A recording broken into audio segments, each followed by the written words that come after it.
लागणार आहे. त्याचा शोध घेतला, एक दुकान मिळालं, पण मूर्तीला घालण्याची छोटी छोटी मुकुट त्यांच्याकडे होते. आपल्याला पांडुरंग परमात्मा उभा करायचा तर त्याला बसेल असं मुकुट पाहिजे. खूप शोधलं, तेवढा मुकुट काही मिळाला नाही. काल धावपळ झाली, मग मुकुट घरीच तयार करावा लागणार. तो हँडमेड आहे.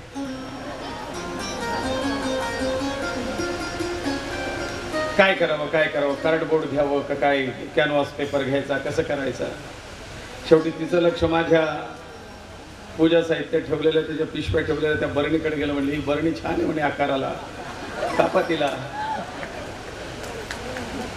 प्लास्टिकची ती बरणी किराणा मालाची, त्याच्यात माझ्या वस्तू ठेवलेल्या, ती कापली.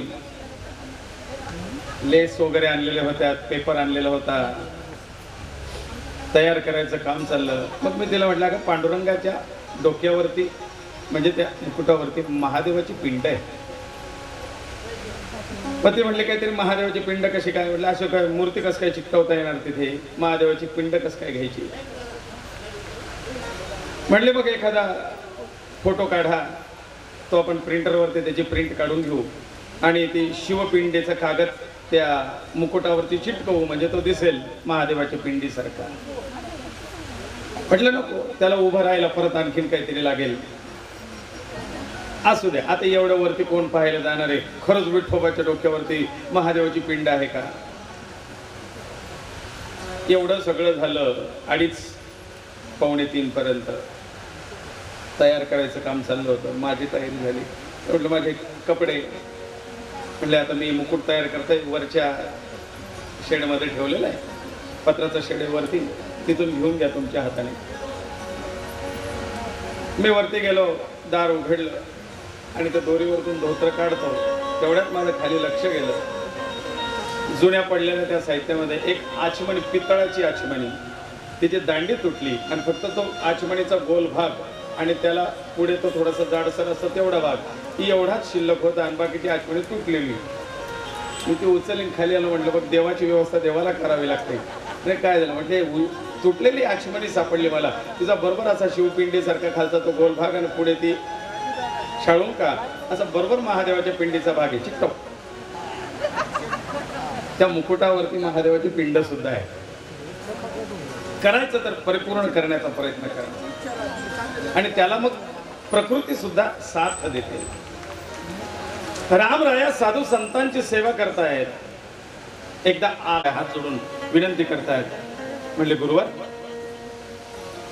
काहीतरी उपदेश गुरुमुखातून ऐकावा, साधू संतांकडनं काहीतरी चांगल्या गोष्टी ऐकाव्या. अगस्त्य म्हणले, रामा, माझ्या जीवनात घडलेली सत्य घटना मी तुला कथन करतो, ऐक. रामा, एकदा तपश्चर्येसाठी मी वनात गेलो असताना घोर अरण्यात प्रवेश केला. निर्जन अरण्य.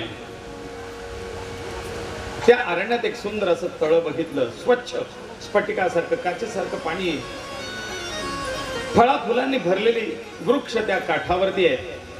इतकं सुंदर वातावरण असलेलं स्थान पाहिल्यानंतर मला असं वाटलं, मी मनात विचार केला, कोण, अगस्त्य ऋषी. एवढा छान एरिया आणि इथे अजून प्लॉटिंग नाही. म्हणजे इथे प्लॉट मिळाला असता तर छान झालं असतं, पण अजून काही प्लॉटिंग पडलेलं दिसत नाही. अगस्त्य ऋषी विचार करतात, म्हणतात, अहो एवढं छान हा परिसर आहे, तळ आहे, फळ फुलं आहेत, इथे कोणी तापसी अजून तपश्चर्य करता का नाही आला. कोणाला ही जागा आवडली नाही, पण आता मला आवडली. या तळ्याच्या काठी मी एक झोपडी करून इथे तपश्चर्याला या वनातच राहीन. पण संध्याकाळ झालेली होती, म्हणून रात्री त्या एका झाडाच्या खाली अगस्त्य ऋषींनी मुक्काम टाकला. सकाळी उठू, स्नान संध्या करू आणि एक छोटीशी झोपडी आपली राहण्याकरता तयार करावी. परितपोधन सेविती त्या सरोवरात टाकी एक रात्री मी राहिलो रावणारे. उदय पावला तमारी तटाकावरी मी गेलो. अगदी सकाळी सकाळी जाग आली अगस्त्य ऋषींना. भल्या पहाटे अगस्त्य ऋषी उठतात. 9 वाजलेले होते आणि सकाळी सकाळी उठलेत. आपल्यासारखे 9 वाजता सकाळ झाली का? ते भल्या पहाटे 4 वाजता उठलेत आणि झुंज पहाट आहे, तांबडं फुटलेलं आहे, अजून अंधार पण आहे, थोडस प्रकाशलेलं आकाश दिसतंय. आपली वळकटी उचलली, स्नानाचे कपडे घेतले अगस्त्य ऋषींनी, कमंडलू घेतला आणि त्या तळ्याकडे निघणार तेवढ्यात त्यांना घर घर घर घर घर घर घर घर काहीतरी आवाज आला. अंधारामुळे स्पष्ट काहीतरी दिसत नाहीये. अगस्ती दबकलेत, दचकलेत. काय बरं प्रकार आहे, आपण थांबून पाहावा. त्या झाडाच्या आडे उभं राहून अगस्ती पाहतायत. एक मुहूर्त लोटल्यावरी विमान पाहिले मनोजावरी, येत त्या दिव्यशरीन हंस विमानी बैसला. एक विमान आकाश मार्गातून त्या सरोवराच्या तळ्याच्या काठावरती येऊन थांबलंय. विमान पाहिल्यानंतर मला आश्चर्य वाटलं की आत्ताच मी विचार केला की इथे अजून कोणी तापसी का नाही राहिला, पण इथे तर विमान येत आहे. म्हणजे हे स्थान कोणाला तरी माहिती आहे. कोण बरं आलं असेल या विमानात? म्हणून मी जरा पाहायला उभं राहिलो. त्या विमानात हंस, हंस म्हणजे पक्षी हंस नाही, एक तपस्वी सिद्ध पुरुष, त्याला हंस असं म्हणतात. दिव्य आणि तेजस्वी एक पुरुष उतरला त्या विमानातून. त्याची सेवा करणारे काही सेवक होते. कोणी हवा घालताय, कोणी पाणी देताय, कोणी चरण सेवा करताय, कोणी त्याच्याकरता गीत गाताय. अशा सेवकांनी युक्त त्या विमानातून हा दिव्य पुरुष उतरला. तेजस्वी दिसतोय. मी म्हटलं कोणीतरी तपोनिधी, तपस्वी, तेजस्वी आहे. हा का आला असेल इथे? मी त्याची गंमत पाहण्याकरता त्या झाडाच्या आडोशाला उभा राहिलो. तो तापसी विमानातून उतरला आणि त्या सरोवराकडे जायला लागला. पण आतापर्यंत जे अंधारात मला दिसलं नव्हतं ते आता थोडं प्रकाशाची झोप आल्यामुळे मला लक्षात येत आहे. त्या तळ्याच्या काठावरती एक प्रेत पडलंय. ह्युमन बॉडी, मनुष्य देह, मृत शरीर. अरे कोण बरं हा मेलेला? कोणाचं तरी प्रेत पडलंय. हा दिव्य पुरुष जसा त्या विमानातून उतरला तसा त्या डेड बॉडीकडे, त्या प्रेताजवळ आला. त्याच्या अंगावरती बसून याने त्या प्रेताच्या मांसाचे तुकडे तोडायला सुरुवात केली. जसा त्या प्रेताच्या मांसाचा तुकडा तोडतोय, आपल्या तोंडात घालतोय, आनंदाने खातोय. मला आश्चर्य वाटलं. आतापर्यंत एवढा दिव्य आणि तेजस्वी दिसणारा हा व्यक्ती विमानातून उतरला आणि मांसाचे तुकडे खातोय. काय विचित्र अवस्था आहे, विरुद्ध अवस्था आहे. तृप्तीपर्यंत शव मांस भोजन करता झाला रघुवीरा रामा. पोटभर त्याने त्या शवाचं मांस खाल्लं. मला तर आश्चर्याचा धक्का बसला. पोट भरलं, तृप्ती झाली. तो तिथून उठला, तळ्याकडे गेला, सरोवराचं पाणी यथेच्छ प्यायला आणि आता तिथून परतला. विमानात बसणार, विमान निघणार. तोपर्यंत जिज्ञासू व्यक्तीने आपली जिज्ञासा व्यक्त करावी. मी त्याला हाक मारली. मला राहुलं जात नव्हतं असं का विरुद्ध वर्तन. मी त्याला हाक मारली. मी तयासी झालो पुसता. अहो हे दिव्य पुरुषा, अरे तेजस्वी दिसतोय, धार्मिक चिन्ह सगळी तुझ्या अंगावरती आहे. कोणीतरी तापस्यासारखा तू दिसणारा तेजपुंज देवलोकातून आलेला वाटतोयस आणि असा निंद्य व्यवहार तुला शोभत नाही. काय तुझ्या या कृतीमागचं रहस्य जरा मला कळेल. कोण तू देव संकाशसता आचार निंद करीतोसी. काय याचे कारण आश्चर्य वाटे मत संपूर्ण. तुझ्या आहाराचे श्रवण करा या संपूर्ण इच्छितो मी. तुझ्या या विचित्र आहाराचं श्रवण करण्याची माझी इच्छा आहे. मला सांग कथा. त्याने हात जोडले. म्हणले प्रणाम अगस्त्य ऋषी, का आपण? म्हणले हो. तू मला कसं ओळखतोस? म्हणले ऋषी, वर्षानुवर्ष मी तुमच्या प्रतीक्षेत आहे, तुमची वाट पाहतोय. आज तुमची भेट झाली. जब संत मिलन हो जाए. आज संतांची भेट झाली. तब इतना समझ लेना अब हरि से मिलन होगा. आज माझ्या जीवनात तो दिवस उदयाला येणार हा विश्वास वाटतोय. अगस्त्य म्हणतात आधी मला सांग तू मला कसं ओळखतोस? आणि हे असं अचानक हरीला भेटायच्या गोष्टी करतोस, पण आहार शवमांस सांगतो ऋषी, सांगतो ऐका. म्हणे मुनिवर्या माझे वृत्त, सुख दुःख मजला प्राप्त कर्माचा दुरित क्रम तो सगळा सांगतो. पूर्वी विदर्भ देशात सुदैव राजा मम पिता विख्यात. विदर्भाचा राजा सुदैव माझा पिता आहे, विख्यात आहे, सगळ्यांना माहिती आहे. तुम्ही ऐकून असाल. अगस्त्य ऋषी सांगतात हो ऐकून आहे. धार्मिक राजा आहे. त्या सुदैवाची 2 मुलं महाराज. तया पुत्र झाले तया लागुणी, मी वडील श्वेत महागुणी. त्याची 2 मुलं, एक श्वेत आणि एक सुरथ. या सुरथ राजावरतून पुढे चालून सुरत तिकडे नाव पडलं, गुजरात तिकडे त्याचं राज्य. हा श्वेत ज्याने आपल्या वडिलांचं विदर्भाचं राज्य सांभाळलं. म्हणलं मी ज्येष्ठ पुत्र श्वेत आणि माझा छोटा भाऊ सुरत. आपल्या वडिलांनी यथेच्छ राज्य करून माझ्यावरती राज्य कारभार सोपवला. आणि एक दिवस मला सुद्धा मनात विरक्ती आली. उपभोग माझ्या वडिलांना सुद्धा हे राज्य कधी हवंसं वाटलं नाही. योग्य वेळी मी सुद्धा तो मोक्षाचा मार्ग स्वीकारावा आणि म्हणून माझा धाकटा भाऊ सुरथाकडे मी ते राज्य सोपवलं आणि मी या वनात तपश्चर्याला आलो. श्वेत सांगतोय. आणि याच वनात या तळ्याच्या काठावरती मी तपश्चर्या करत होतो. अगस्त्य मुनी म्हणतात तेच तर मी विचार केला की अजून या जागेवरती कोणी तापसी कसा आला नाही. नाही राजा ऋषी, तुझ्या आधी या तळ्याच्या काठावरती मी तपस करत होतो.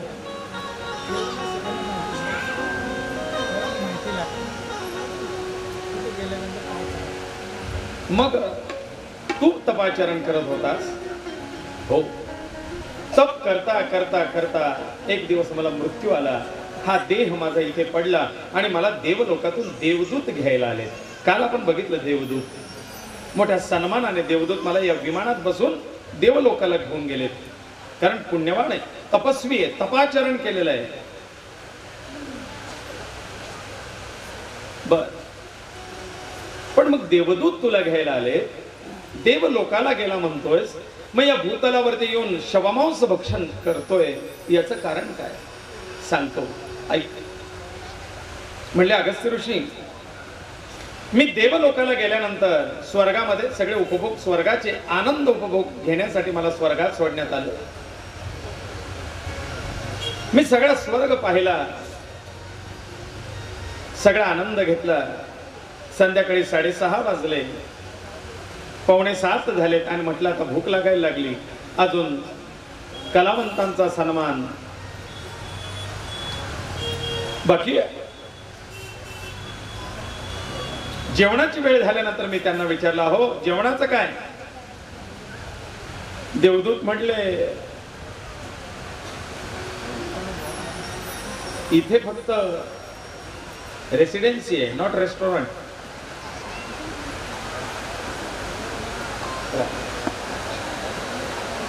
फक्त निवासाची व्यवस्था आहे, भोजनाची व्यवस्था नाही इथे. अहो म्हणले असं कसं? जर मला देवलोकात आणलेलं आहे तर सगळी सुविधा करायचं कार्य तुमचं आहे, तत्परता पाहिजे. म्हणले ते मॅनेजरला जाऊन विचारा.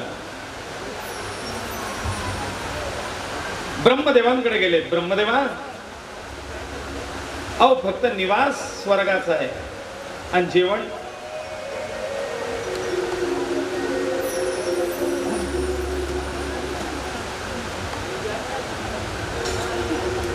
म्हणले जेवण इथे नाही. ब्रह्मदेव म्हणलेत राजा, तुझी फक्त निवासाची व्यवस्था इथे, भोजनाची व्यवस्था नाही. का?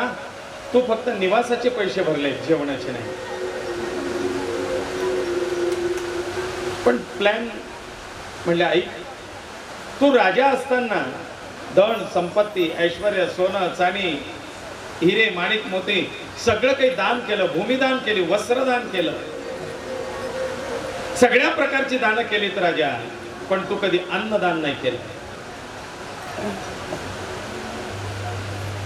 नाही, मला वाटलं जो तो जास्त्याच्या घरी जेवण करून, म्हणून मी लोकांना सोनं दिले, चांदी दिले, हिरे माणिक मोती, धन संपत्ती, भूमिदान, घरदान, सगळं काही केलं. म्हणजे सगळं करणं आणि त्याची पूर्तता अन्नदानाने करणं हे महत्वाचं आहे.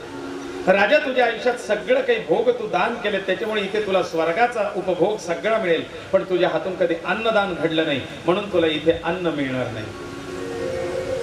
तप केलंय, त्याच्यामुळे दिव्य शरीर, दिव्य देह प्राप्त झाला, पण अन्नाच्या बदलात अन्न. म्हणले मग देवा, आता जेवणाचं तू पुण्यात्मा आहेस, म्हणून तुला एक कन्सेशन आम्ही देतो की जाण्या येण्याची पास काढून देतो.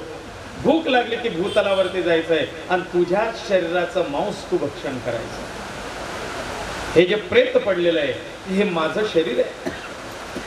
अगस्त्य ऋषींना तो श्वेत सांगतोय, हे प्रेत म्हणजे माझं मृत शरीर, माझी डेड बॉडी. मी ब्रह्मदेवाला विचारलं, हे प्रेत किती दिवस पुरणार आहे? त्यांनी सांगितलं, तप करता करता पडलेला देह आहे हा, सडणार नाही, कुजणार नाही, खराब होणार नाही आणि संपणार सुद्धा नाही. अविरत वर्षानुवर्ष तुला त्याचं मांस चालेल. आणि म्हणून बघा, जो पुण्यात्मा आहे, मृत्यूनंतर त्याच्या शरीरावरचं तेज कमी होऊन म्लान झालं पाहिजे, तर त्याच्या प्रेताची तेजस्विता वाढते. काही लोकांचं शरीर ते प्रेत पाहावं, चेहऱ्यावरती अगदी प्रफुल्लितता, तेजस्विता, जिवंत असताना जेवढं नाही तेवढं मेल्यानंतर त्याच्या चेहऱ्यावरती तेजस्विता येते. टवटवीत शरीर. आपण म्हणतो, अहो त्यांना पाहिल्यानंतर असं वाटत नव्हतं हा माणूस मेला आहे, असं वाटतं आमच्याकडे पाहतोय किंवा डोळे झाकून झोपलाय. पण काहींना पाहावं, त्यांचा चेहरा, शरीर उतरून गेलेलं असतं, रंग बदलून गेलेला असतो. ही तेजस्विता त्याच्या तपाचं कारण आहे. मग कुठपर्यंत हा निंद्य आहार? तर त्या दिवशी ब्रह्मदेवाने सांगितलंय की राजा, देवांनाही अन्नदान करण्याचं सामर्थ्य ज्या ऋषीत आहे तो अगस्ती. अशा अगस्तीची एखाद दिवशी तुझी जर भेट झाली तर अगस्तीला विनंती कर, तो तुझ्या निमित्ताने अन्नदान करीन आणि त्या अन्नदानाचं पुण्य तुला अर्पण करून तुला या पापातून मुक्त करीन. त्या दिवसापासून वर्षानुवर्ष मी हा निंद्य आहार करतोय आणि तुमची वाट पाहतोय. आज तो दिवस उगवला आणि आज मला वाटतंय अब हरि से मिलन होगा. अगस्त्य सांगतात, मी काय करू तुझ्या करता सांग. म्हणले काही नाही, सगळं दान केलंय माझ्या आयुष्यात, फक्त अन्नदान नाही केलं. अन्नदान करा आणि त्याचं पुण्य मला समर्पित करा. अगस्त्य ऋषी साधू संत अतिथी भोज घालतात, मोठा अन्न भांडार उभा करतात आणि त्या अन्नदानाचं संतर्पण झाल्यानंतर संकल्प करतात की या अन्नदानाचं पुण्य या श्वेत नावाच्या इसमाला मी त्याला अर्पण करतो. या पुण्याने तो सद्गतीला जाओ, उत्तम गती त्याला प्राप्त हो, मुक्त हो. त्या अन्नदानाचं पुण्य त्याला समर्पित केलं. त्या मृत शरीरावरती जसं ते पाणी सोडलं, ते शरीर नष्ट झालं आणि हा दिव्य पुरुष हात जोडून अगस्तींच्या पायावरती पडला. देवा गुरुनाथ, आज तू मला या निंद्य प्रकारातून मुक्त केलंस, तुझे अखंड उपकार राहतील. तो त्या विमानात बसून ब्रह्मलोकाला निघून गेला. आता पुन्हा पुन्हा तो शममांस भक्षण करणार नाही.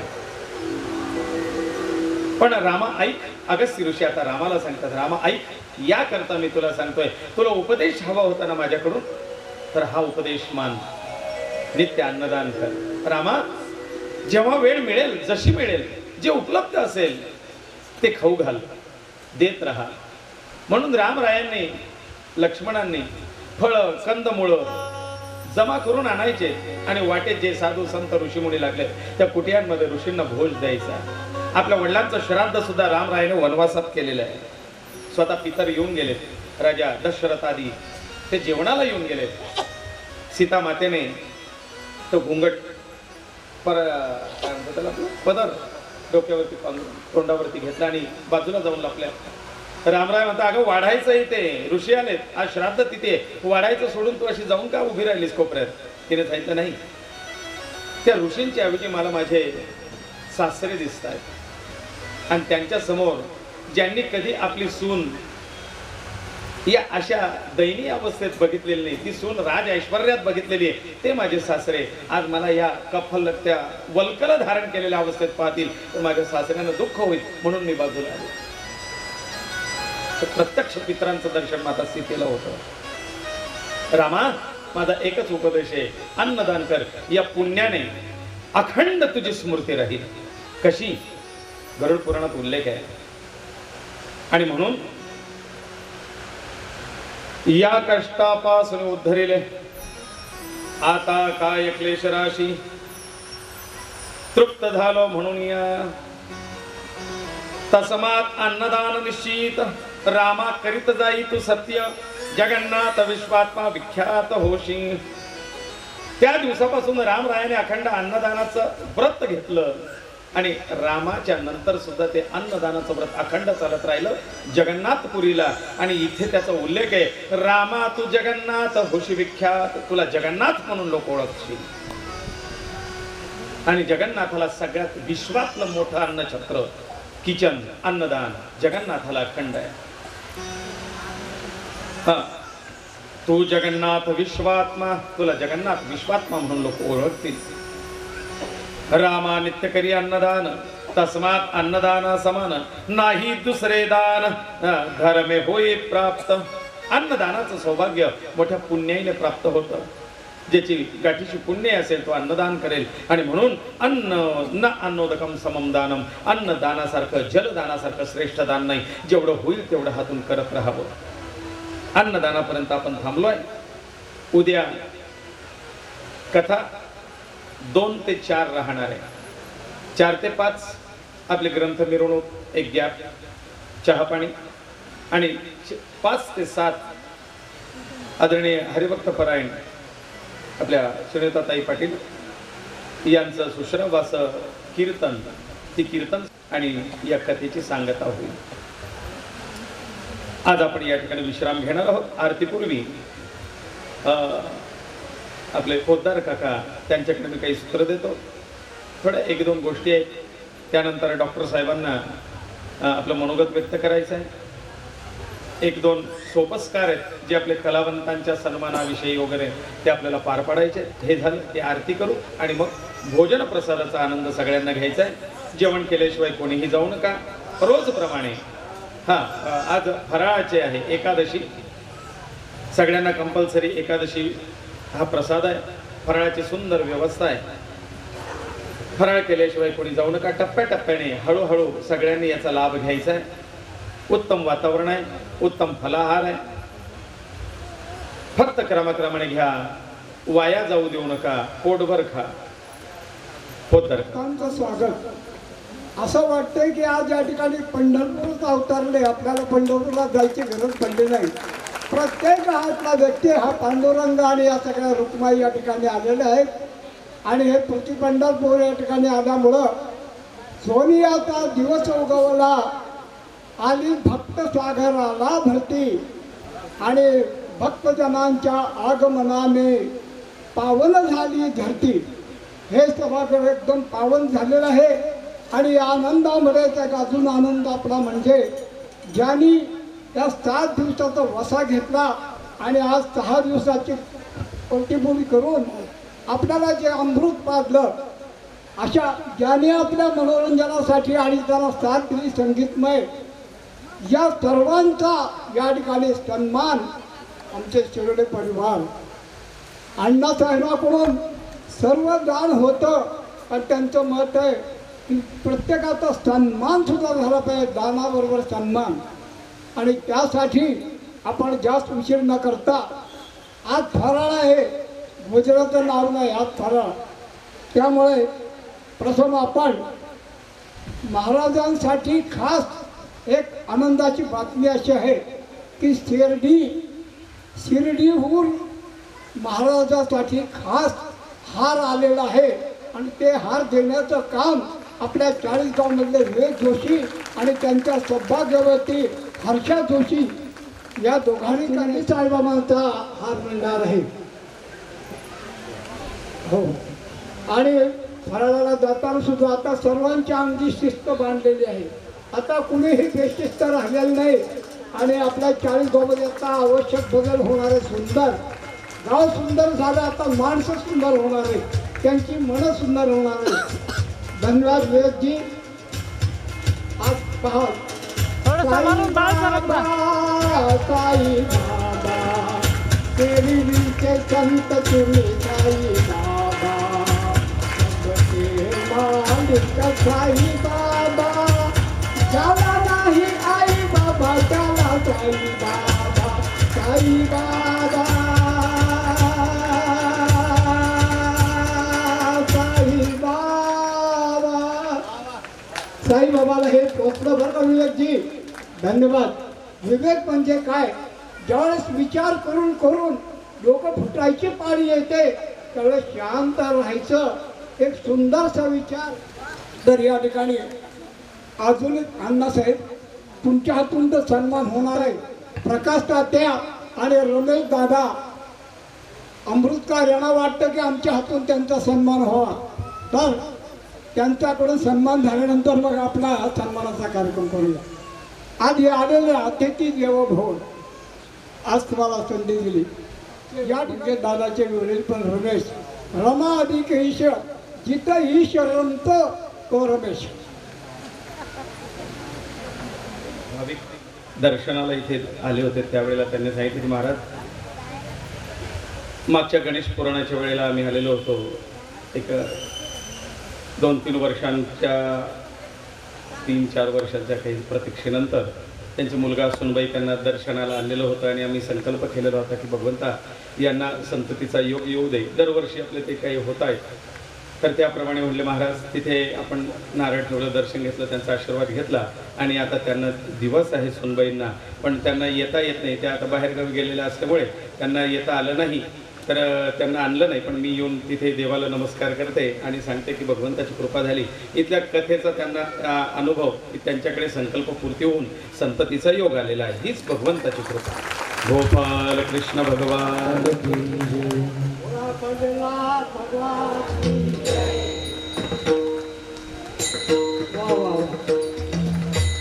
जगायचं तर असं जगा, जगल्यासारखं वाटलं पाहिजे.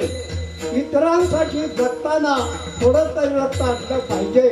खरं जीवन जगलो गड्या असं आपल्या मनाला वाटलं पाहिजे आणि समाजाकडून थोडं तरी भेटलं पाहिजे आणि कमीत कमी आपल्या माणसाने तरी आपलं म्हटलं पाहिजे. असं सुंदर जगलं पाहिजे. असंच आपल्या 40 गावचं सुंदर जगणं आहे आणि तसंच वागणं आहे. या दोघांबद्दल मी म्हणेन, मैत्रीचे बंध प्रेमाचा सुगंध निरागस मैत्रीचा लुटावा आनंद.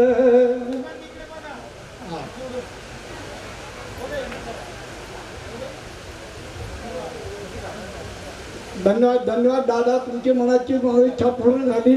आता आपण ॲडव्होकेट सौ पूजाताई आपण पण त्यांच्या बरोबर राहा. सावलीसारखं तुमची साथ आहे. या तुम्ही या. आणि आमच्या या घनश्याम दादाला यावर्षी PhD मिळाली आणि नवऱ्याने मिळाली PhD. नसते नाते जोडायचे असते, मैत्री दाखवायची नसते, मैत्री टिकवायची असते.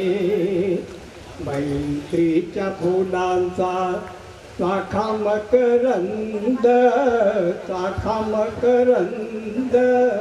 निरागस मैत्रीचा लुटावा आनंद. त्यांच्या सौभाग्य त्यांच्या पाठीशी असतात. आपल्या मालकाचा कार्यक्रम चांगला व्हावा म्हणून ते सुंदर त्या ठिकाणी आपल्याला झाकी दाखवित असतात. जसं काही स्वर्गच आपल्याला पाहायला मिळाला. आणि अशी कथा 40 गावाला कुणी ठेवली नाही. आज माझ्या 77 वर्षामध्ये मी कधी अशी ऐकली नाही. मी खरंच धन्यवाद देतो आणि त्याप्रमाणेच माझ्या जीवन क्रम करणार. कार्यक्रमामध्ये ज्यांनी संहिता पारायण केलं, संहिता वाचली सुंदर, असे आमचे त्यांचे सहकारी चित्रण हरिभक्त परायण आमचे केशव गुरुजी. त्यांचं बोलणं नाही पण त्यांचं कार्य बोलतं. माधवा तुझ्या नामात रे गोडवा. तर आता त्यांच्या कार्यामध्ये गोडवा आहे. कारण केशवरावला बोललेलं मी कधीच पाहिलं नाही. धन्यवाद धन्यवाद. आणि विषय सांगायचं म्हणजे हे दोघं मुलं बघा आणि ओझ्याशी असणारा आपला रुद्र या दोघांनी पण यायचं आहे. कारण आणि पूजाताईचा सन्मान करण्याकरता आमच्या भाग्यश्री आपल्याला दर्शन आपल्याला देव कधी बघायला मिळालं नाही पण त्यांनी साक्षात देव उभा केले. घ्या पूजाताई. रुद्र आणि ते त्यांच्याबरोबर राहा. रुद्र आणि तेजस म्हणजे घनश्याम खुर्चीचा भविष्य काळ आहे आणि पूजाताई म्हणजे वर्तमान काळ आहे. वा वा वा वा. धन्यवाद धन्यवाद. असे कुटुंब जर 40 गावमध्ये असतील तर आपल्याला बाहेरून माणसं मागवायची गरज नाही. 40 गावला घराघरात कलाकार आहे आणि भगिनीमध्ये सुद्धा भजनी मंडळ लपलेलं आहे.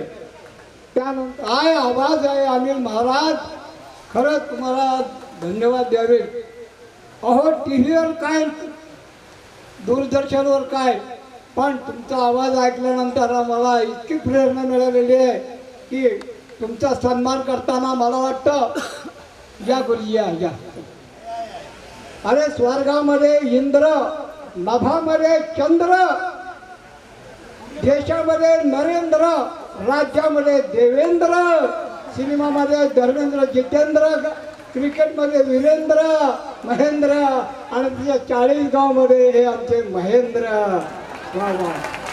त्यांची पत्नी दीपाली म्हणजे त्यांच्या जीवनात रोजची दिवाळी.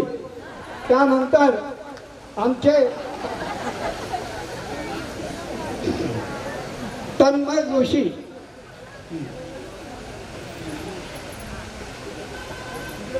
हो हो सुंदर सुंदर वादन आणि भारतीय वाद्य सात्विक वाद्य. आता महाराजांनी सांगितलं की हे संवादिनी म्हणजे पेटी आणि ह्या तबला हे खरंच त्यांचं धार्मिक वाद्य आहे आणि हे प्रत्येक गोविंद महाराज हरिभक्त परायण गोविंद महाराज. सुंदर सुंर आवाजाची डोकं त्या ठिकाणी.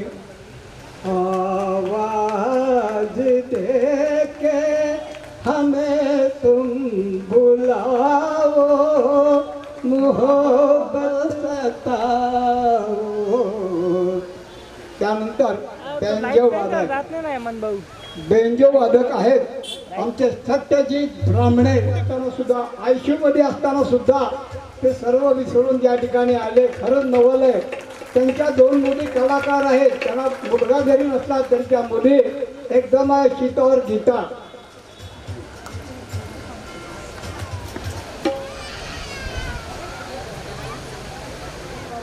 गजानन महाराज. गजानन श्री गणराया आदि बंधू.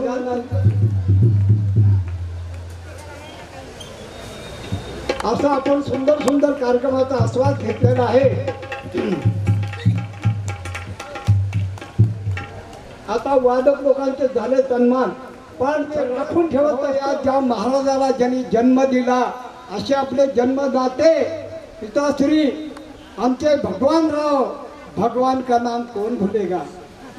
या विश्वाचा तो निर्माता सृष्टीचा करता.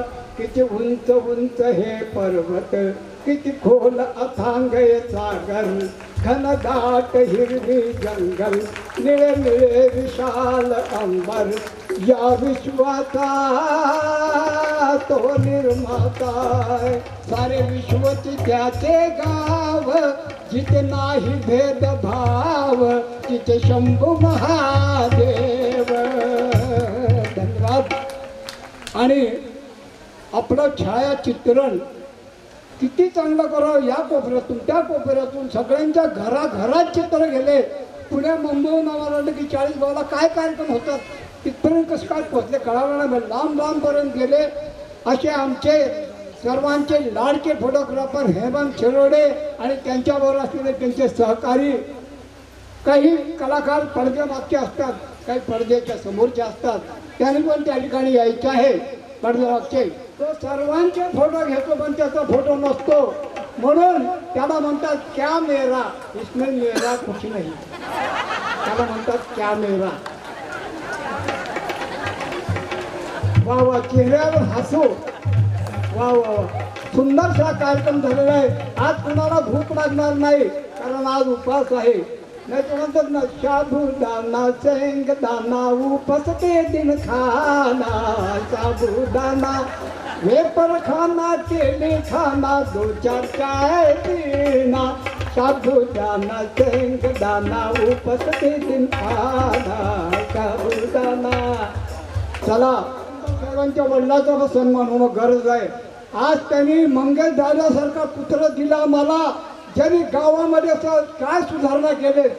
म्हणून मी म्हणत असतो, अरे क्षितिजावरती सूर्य उगवला, प्रकाश पडला नवा, अरे प्रकाश पडला नवा, आणि आमदार म्हणून पुन्हा एकदा मंगेश दादाच हवा, आम्हाला मंगेश दादाच हवा.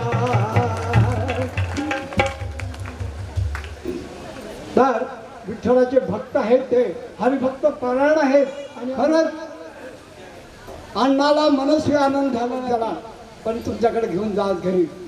त्यानंतर ज्यांनी ही आवाजाची ध्वनिया उभा केली, काय सुंदर. नाही नाही नाही नाही, अरे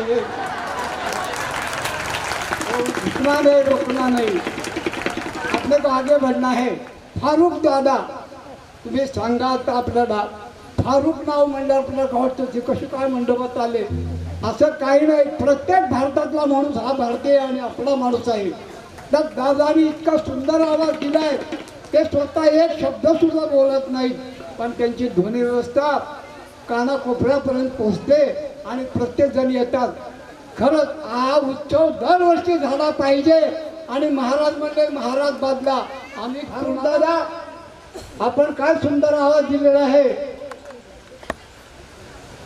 जेव्हा ऋतू बदलतो तेव्हा निसर्ग फुलतो, संदेश पावसाचा आषाढ मास देतो.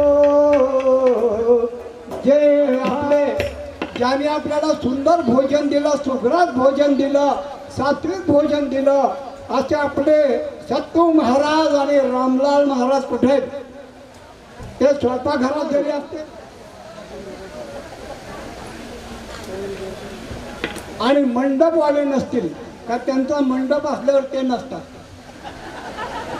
लक्षात ठेवा, जे बांधतात ना घरं, त्यांचा सन्मान कधी होत नाही, पण त्यांचा सुद्धा सन्मान झाला पाहिजे. जर ते असतील अण्णा, ते नसतील तर त्यांना उद्या बोलवा, पण आपण सन्मान करूया. सत्तू महाराजांचा, रामलाल महाराज आणि सगळ्यात शेवटी आमचे संरक्षण मंत्री होमगार्ड, त्यांनी इकडे यायचं आहे. मस्के जास्त मस्का लावणार नाही, लवकर या. त्या मस्केला फुसक्या समजू नका. त्यांनी इतकी सुंदर व्यवस्था ठेवली, त्यांची शिट्टी वाजली आणि गाडी सुटली है ना.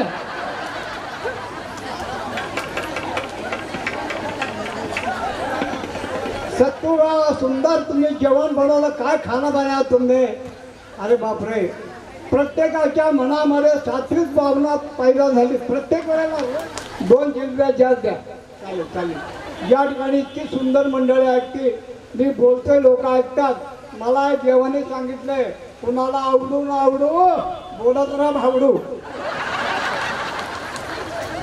तर आता आपल्याला सन्मान राहायचा असेल, जे बाल कलाकार आहेत अण्णा, त्यांचा आपण उद्या सन्मान करू. जे बाल कलाकार ज्यांनी भूमिका निभावली, जे सुंदर सुंदर, त्यांचा उद्या सन्मान करू. आणि उद्या आमच्या कवी कट्ट्यातर्फे सर्वांचा पुन्हा सन्मान होणार आहे. त्यांना एक आठवणी देणार आहे, अण्णांच्या घरच्याचा करणार आहे. फक्त तुम्ही आम्हाला संधी द्या, आम्ही संधीचं सोनं करू. हा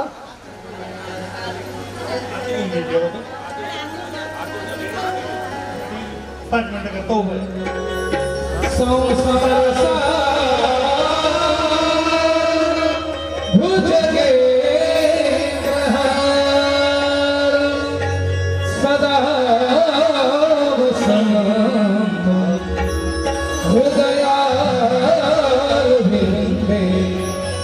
भवं भवानी सहितं नमामि. संकट भयनाशन सुखदा विघ्नेश आद्यासुरवरवेश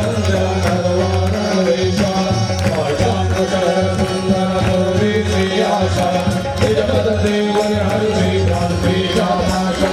जय देव जय देव जय सुखकर मूर्ति गणपति हरि शिव भास्कर अम्बा सुखमूर्ति तुमारू मारू आरती. जय देव जय देव.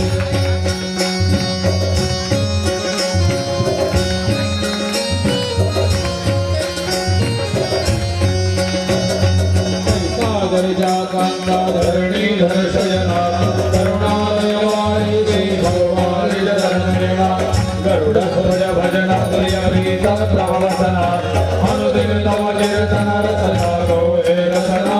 जय देव जय देव जय देव जय सुखकर मूर्ति गणपति हरि शिव भास्कर अम्बा सुखमूर्ति उमा वारु आरती.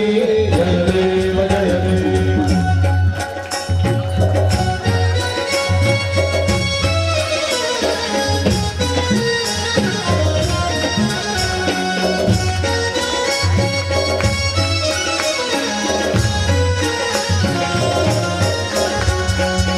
देवाना गहना पार्वती रमणा मन्मथ गोमातोमण सजनयना सर्वाय विमलिता पत्रय शमना कैलासाचलवास करसी सुरमना.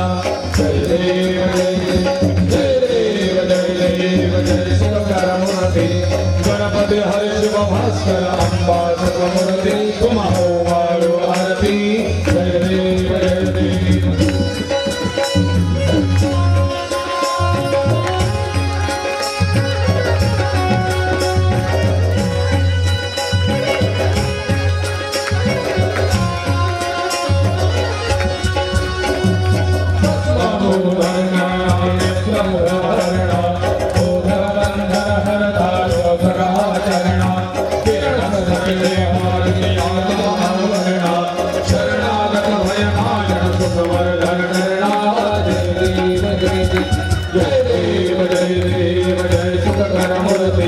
गणपति हरि शिव भास्कर अम्बा सुखमूर्ति उमा वारु आरती. जय देव जय देव.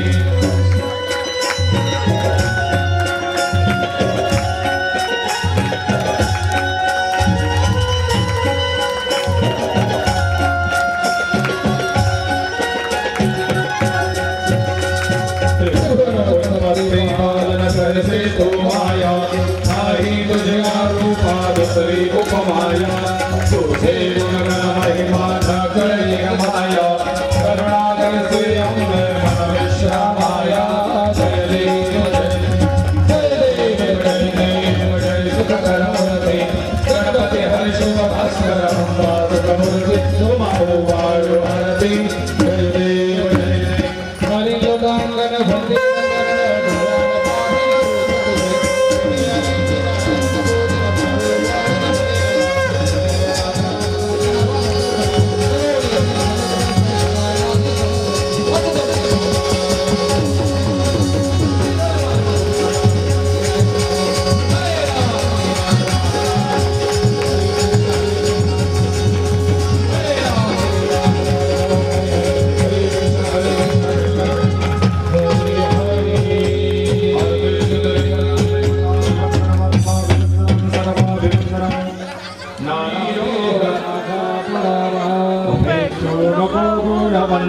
अनंता भूनायक मागनिश्चयता जय जय मनदाय माधे निज रूप तुझे मीठे बितो मस्तक जा ठिकाणी सद्गुरु तुझे पाहि दोन्ही धर्मोच्या करिता आमास जगती रामानि धाडी यवे ऐसे दान निराम भक्ती करिता ऐश्वर्य हे लाभले आता धर्म सख्या तुझ्या पुढती म्या नम्रत्वते असी करीत असे हा देह तुझा असे सर्वे सुखिन संतो सर्वे तो निरामयः सर्वे भद्राणि पश्यन्तु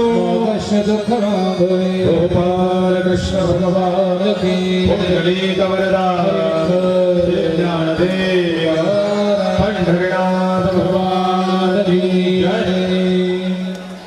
कृपया किंवा प्रीती दाखवणारे त्यांचे सगळे स्नेहीजन आणि या ठिकाणी उपस्थित असलेल्या सगळ्या माझ्या माता आणि भगिनी, मी सगळ्यांना आपल्याला बसलेला आहात जो कार्यक्रम आपण श्रवण करतो आहोत किंवा प्रत्येकाच्या मनामनापर्यंत हा कार्यक्रम जसा पोहोचतोय त्याचं जे माध्यम आहे, ज्याला आपण माध्यमाला म्हणजे प्रत्येकाच्या मनापर्यंत पोहोचण्यासाठी जी जाहिरात करतो ती गेल्या 5 वर्षापासून मागे असलेला जो बोर्ड आहे किंवा जो फलक आहे याच्यात काही बदल जाणवतो का? माझ्या माहितीप्रमाणे जो बदल आहे तो मी आपल्याला नक्कीच सांगू इच्छितो. ते माझं मी कर्तव्य समजतो. माझं कर्तव्य असं आहे की ज्या गुरुजींची कथा आपण या ठिकाणी श्रवण करतोय त्या गुरुजींनी गेल्या 5 वर्षापासून आपल्या ह्या चाळीसगाव नगरीमध्ये ज्या ठिकाणी मी मागच्या वर्षी बोललो होतो, कदाचित आपल्याला आठवत असेल की चाळीसगावच्या या वाळवंटामध्ये फक्त शिरोडे अण्णांनाच हा हिरा सापडला का? या हिऱ्यानी काय केलंय किंवा या जोहरीनी काय केलंय? तर गुरुजींनी आतापर्यंत कीर्तन, प्रवचन, व्याख्यान, भागवत कथा, रामकथा, शिवपुराण कथा, देवी भागवत कथा, गणेश पुराण कथा, स्वामी चरित्र कथा अशा आपल्याला ऐकवल्या. आपण अनेकांचे कार्यक्रम ऐकले असतील, बघितले असतील, गेले असाल. पण जीवात्म्याची कथा प्रथमतः ज्या गुरुजींनी या ठिकाणी आपल्याला सांगितली, आपण नीट लक्ष द्या. गेल्या 5-6 दिवसापूर्वी मनुष्याचा देह कसा निर्माण होतो, धर्म म्हणजे काय,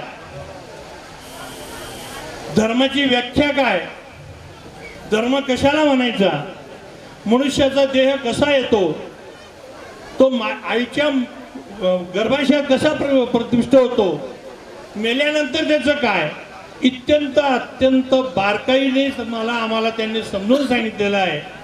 आणि याच्यासाठी नव्हे तर कुठलीही डिग्री संपादन करण्यासाठी किमान 4 वर्ष आणि 2 वर्ष इंटर्नशिप लागतात. आणि अशा या 6 वर्षामध्ये आपल्या या घनश्याम गुरुजींनी ते म्हणतात विद्या विनयेने शोभते, नवे नवे विद्वान सर्वत्र पूज्यते. आणि म्हणून या गुरुजींची दखल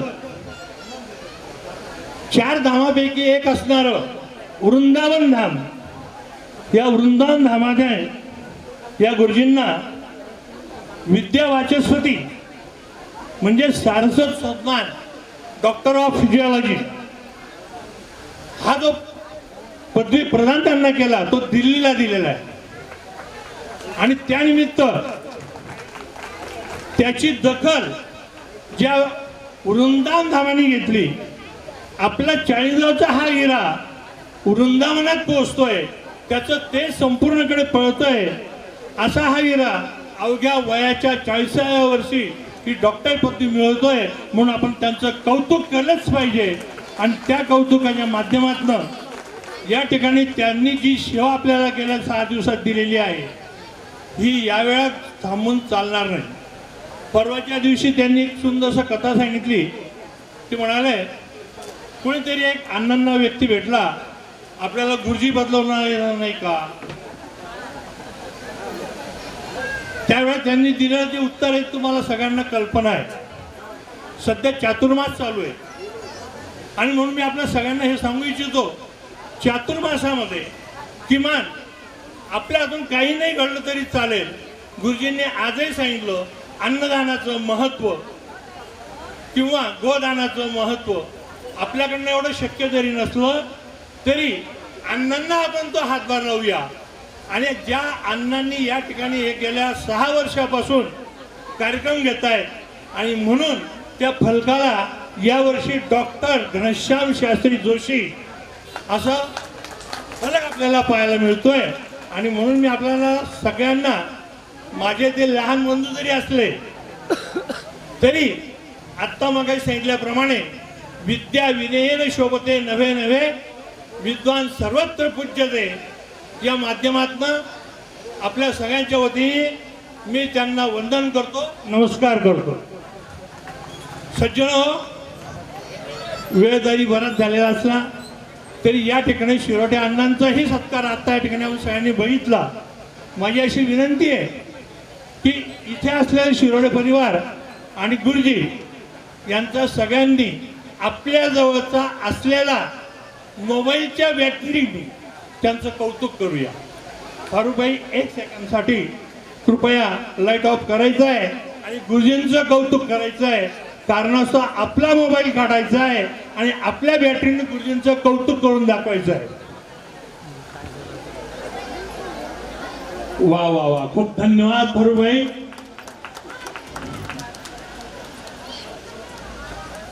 सर्वांना, सर्व श्रोतेजनांना धन्यवाद. फारुबाई लाईट ऑफ करू शकता.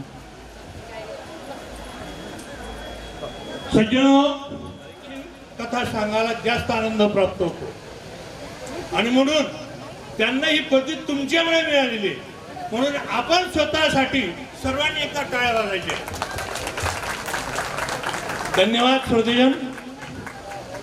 खूप सुंदरसा कार्यक्रम आता इथे आयोजित झालेला आहे. गेल्या 6 वर्षापासून होतोय. मगाशी सांगितल्याप्रमाणे आपण कुठे ना कुठे थोडाफार हातभार लावावा आणि अशा कथा आपल्या चाळीसगाव नगरीमध्ये किमान चातुर्मासामध्ये तरी कायम चालाव्या अशा पांडुरंग चरणी आज आषाढी एकादशीच्या निमित्ताने मी प्रार्थना करतो. कुठल्याही एका व्यक्तीच्या पाठीमागे कर्तबगार स्त्रीचा हात असतो आणि ती कर्तबगार स्त्री जिची नित्यपूजा करावी अशी माझी छोटी भाऊजाई किंवा जिने लव आणि कुश यांच्यासारख्या पुत्रांना जन्म दिला असे ते लव आणि कुश ते सुद्धा गुरुजींमध्ये सदैव सहभागी असतात. त्यांनी जे वर्णन केलेलं आहे ते अवर्णनीयच आहे, उल्लेखनीयच आहे. मेडिकल शास्त्रापासून त्यांनी सगळं सांगितलेलं आहे.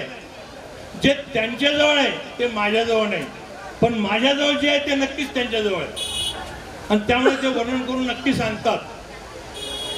पहिल्या दिवसापासून आजपर्यंतच्या जीवात्म्याची कथा आपण आनंदाने श्रवण केलेली आहे आणि पुन्हा मी एकदा हे सांगू इच्छितो आपल्या सर्वांना.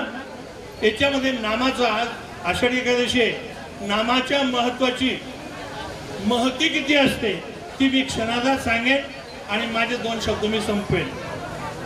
गुरुजींनी यापूर्वी रामायण महाभारत वगैरे कथा सांगितलेल्या आहेत. आपल्या सगळ्यांना पण कल्पना आहे रामायणामध्ये रामायण का घडलं.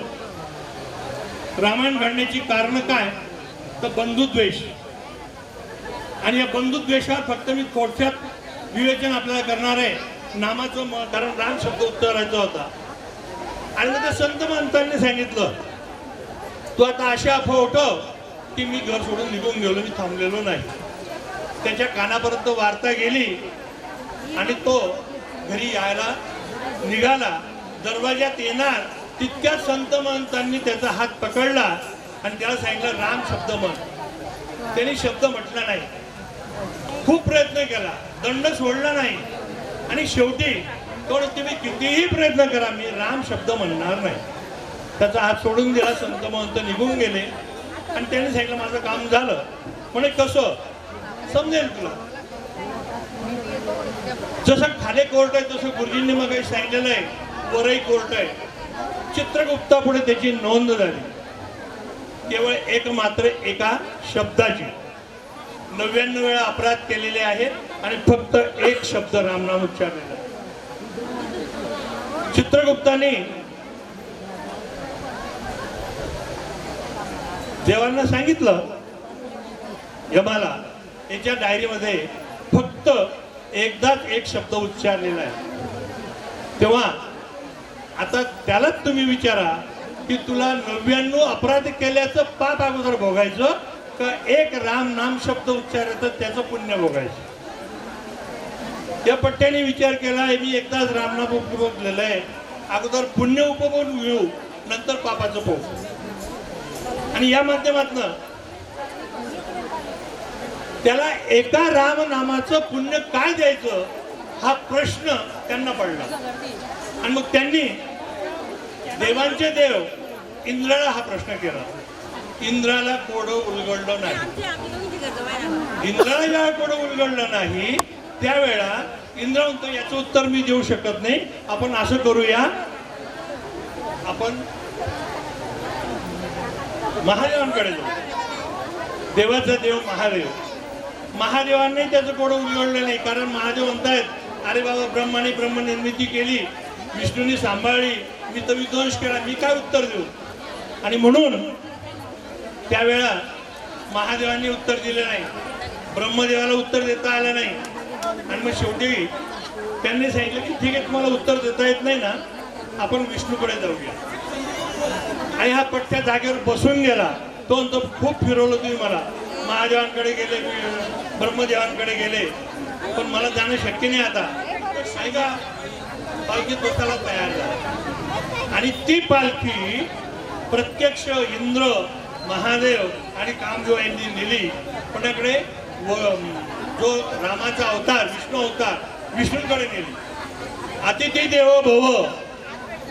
विष्णूने पाहिलं की हा कोण तपस्वी या डोलीमध्ये बसून आलेला आहे की ज्याला प्रत्यक्ष महादेव घेऊन येत आहेत, इंद्र घेऊन येत आहेत. हा नक्कीच कोणतरी मोठा तपस्वी असला पाहिजे. आणि म्हणून आपण 4 पावलं पुढे जायला हरकत नाही. आणि म्हणून प्रत्यक्ष भगवान विष्णू त्याला घ्यायला गेले, त्याला उचललं आणि आपल्या आसनावर बाजूला बसवलं. आसनावर बसवल्यानंतर विष्णूंनी महादेवाला, इंद्राला आणि चित्रगुप्तांना सगळ्यांना प्रश्न केला की काय समस्या आहे तुमची. तेव्हा त्यांनी डोक्याला हात मारला, हीच तर खरी समस्या आहे जी तुमच्या बाजूला बसली. म्हणजे एक राम नामाचा उच्चार केल्यामुळे प्रत्यक्ष ब्रह्मदेव नव्हे, महादेव नव्हे, तर ज्याचं राम नाव विष्णूने आपल्या बाजूला बसवलं तर नामाचं महत्व किती आहे हे आपण हरिपाठात नेहमी ऐकतो. माझे 2 शब्द आपण सगळ्यांनी शांत ऐकून घेतले. धन्यवाद. सोडून का गेली तुझ्या या लाडक्याला, सोडून का गेली तुझ्या या लाडक्याला. आई ये ना, आई ये ना, आई ये ना, आई ग कशाला गेली आई तू स्वर्गाला. कोण वागवेल तुझ्या या बाळाला. अग मानव कोण दानव कोण कळेना आई मला. मानव कोण दानव कोण कळेना आई मला. जिकडे तिकडे पाहतो तो मान हा पैशाला. जिकडे तिकडे पाहतो तो मान हा पैशाला. सोडून का गेली तुझ्या या पाखराला. सोडून का गेली तुझ्या या पाखराला. आई ये ना, आई ये ना, आई ये ना, आई ग कशाला गेली आई तू स्वर्गाला. कोण वागवेल तुझ्या या बाळाला. स्वामी तिन्ही जगाचा आई विना भिकारी.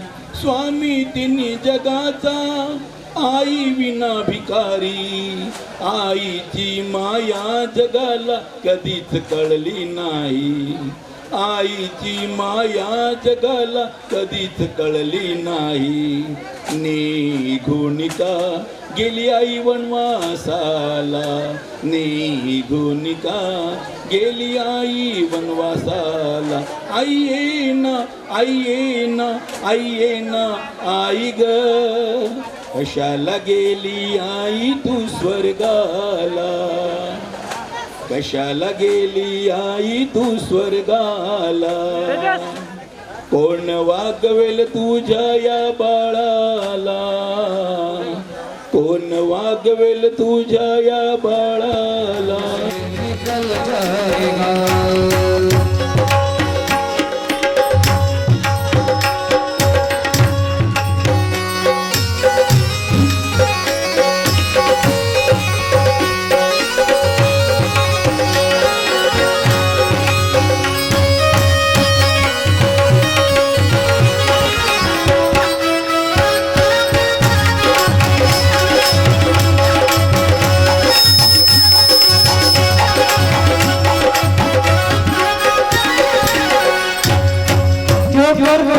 मेरा मेरा मेरा ना कुछ मेरा ना कुछ मेरा ना कुछ मेरा ना कुछ मेरा खाली हाथ आया है खाली हाथ जाएगा खाली हाथ आया खाली हाथ जाएगा जैसा किया कर्म तूने वैसा ही फल पाएगा जैसा किया कर्म तूने वैसा ही फल पाएगा बात प्यारे पछताए जय हो मंदिर से पंछी निकल जाएगा मंदिर से पंछी निकल जाएगा जय से पंछी निकल जाएगा जय से पंछी निकल जाएगा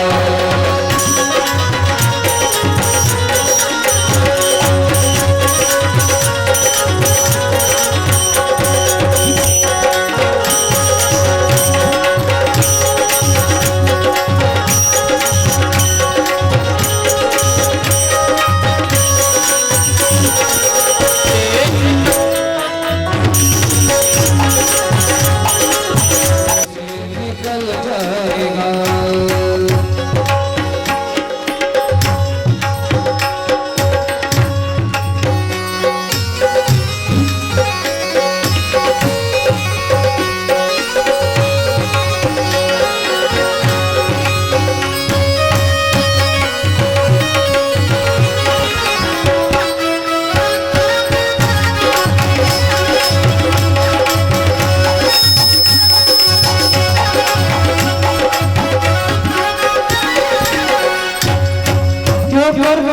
मेरा मेरा मेरा ना कुछ मेरा ना कुछ मेरा ना कुछ मेरा ना कुछ मेरा खाली हाथ आया है खाली हाथ जाएगा खाली हाथ आया खाली हाथ जाएगा जैसा किया कर्म तूने वैसा ही फल पाए